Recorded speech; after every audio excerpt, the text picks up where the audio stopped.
I swear this isn't a plug to watch an old video. Chances are you've already seen it, and if not, there's no need to further display what I've come to learn is an inappropriate way of chewing gum. My bad. I didn't even know I did it! But a year ago today, I uploaded what is currently my most viewed video, and the reason I uploaded it was because it was a ride revolving around an unexpected death in my Uber, of the Uber rider. And a year ago today, the world was mourning the death of Kobe Bryant. In the video I shared what someone once told me, that whenever you're stressed or sad, try to think about what you were stressed or sad about a year ago or 5 years ago, and chances are you probably won't be able to remember it. And that's sound advice, but it's hard to put into practice because when you're stressed, it's hard to take yourself out of the moment because, well, you're stressed. And when you're not stressed, why the heck would you think about something that would stress you out? So if it wasn't for all you wonderful people that watched the video and plenty of people that commented on my terrible chewing habits, I wouldn't have thought of to look at the anniversary of Kobe's tragedy through that lens. And isn't it crazy to think about how the world felt after Kobe's accident a year ago today versus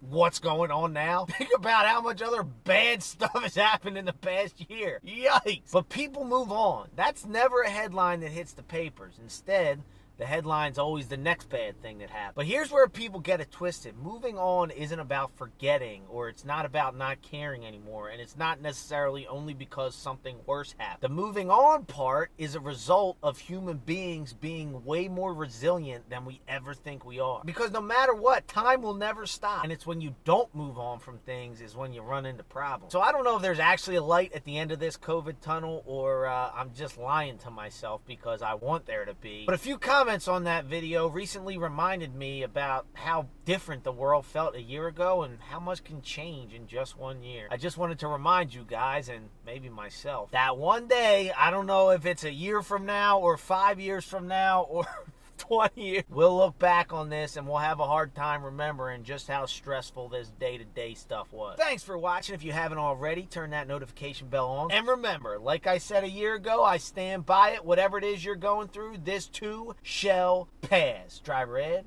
over and